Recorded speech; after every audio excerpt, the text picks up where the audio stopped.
for such a kind introduction. It's always really an honor and privilege to be back at this conference. I think I've been here from the very inception for 8 years and seen the various elements and dimensions and the phases that your community and frankly many communities have been going through. And I'm thinking, you know, at the time, one of the most difficult times in 2011, there was a lot of hope in early 2011 with some of the changes. And we saw our commission at that time in 2011 for the very first time had recommended that Egypt be designated a country of particular concern because we saw the immediate vulnerability for the smaller minorities, including the Copts. And it was very unfavorable at the time. We got a lot of heat for that, frankly. At the time saying, what do you mean Egypt's been liberated?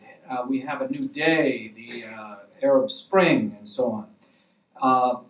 A year later, after we saw a number of incidents, many of which targeted Copts, I think in many ways we were vindicated, or maybe we saw things happening before they happened, frankly, in some ways. So I would say prophetic may be a strong word, but we anticipated some things. So each year since, we've had some tough years. We've been together sitting here the year that at the time Mohamed Morsi was elected president, and the year after when he was removed from power, and there was a lot of hope again.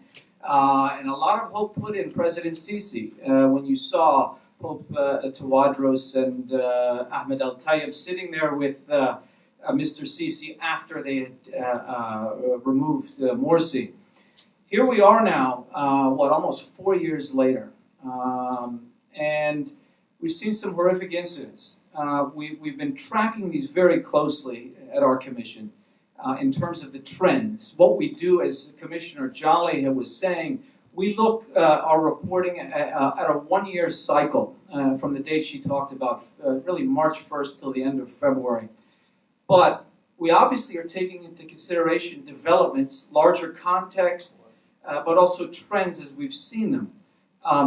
So as she stated, from 2011 through last year, we had continued to make that recommendation. I will say, of course, the State Department did not ever designate Egypt a CPC. We make the recommendation, we don't designate. So that is the call of the Secretary of State in the end. And there's been some good conversations about why, and we all know that on these kinds of issues, there are multiple factors. Religious freedom, even human rights, are simply one element of the relationship with these countries. Obviously, broader security, economic, geopolitical, regional issues, etc.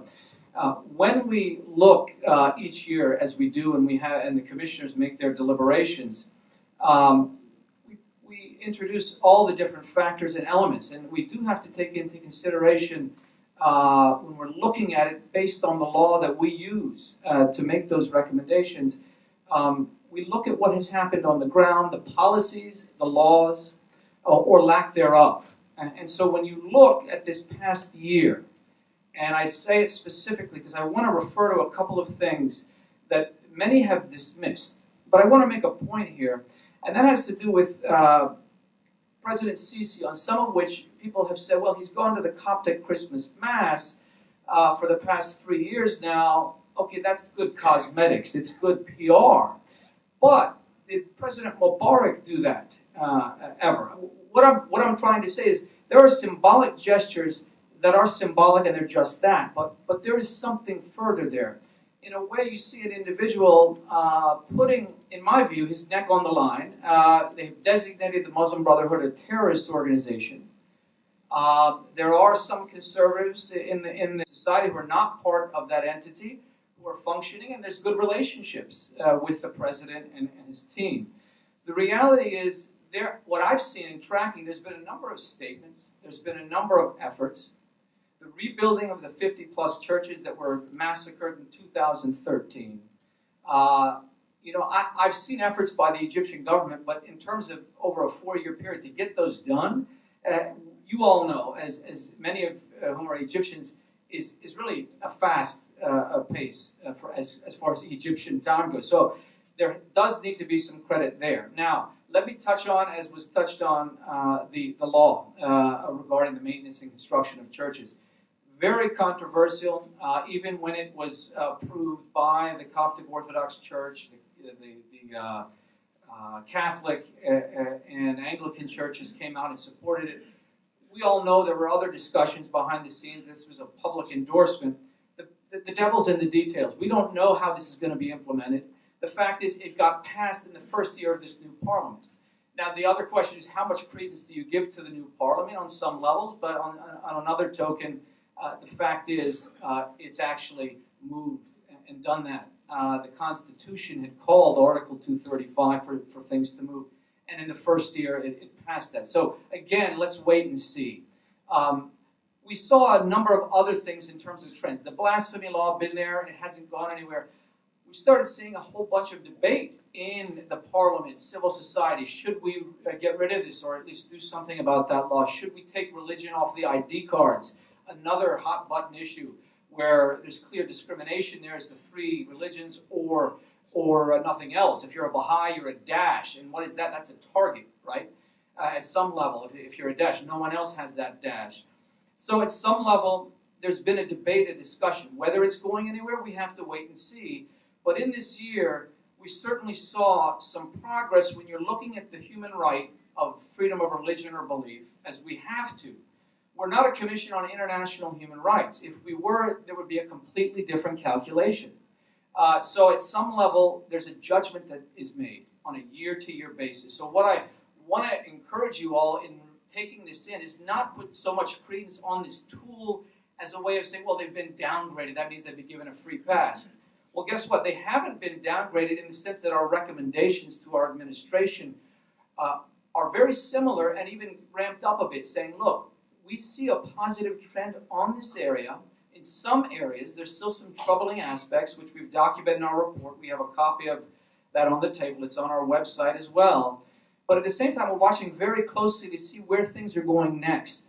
Because on some level, public shaming plays an important role.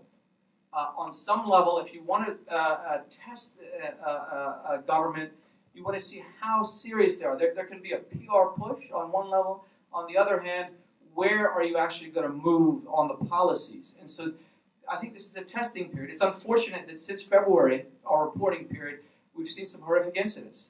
The Palm Sunday bombings and the horrific attacks in Minya, and frankly, the evolution of ISIS-affiliated entities in this past year, which I've never seen in 15 years. I've been tracking this stuff. Getting outside of the Sinai and targeting.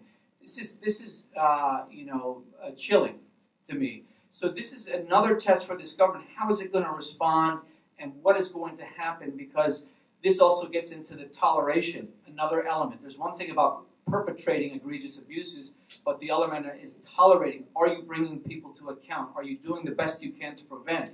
Are you looking the other way? We've seen elements of that over the years in Egypt. There's a lot that we're looking at. So I do want to say that when you look at the details, you do see some movement, you do see some symbolism, you see some overtures, you see some concrete things that were done. This is what we are saying with, and this is only our Tier 2 list. Are there still egregious abuses? Absolutely. So this is an inside Washington tool. This is a tool by the legislation.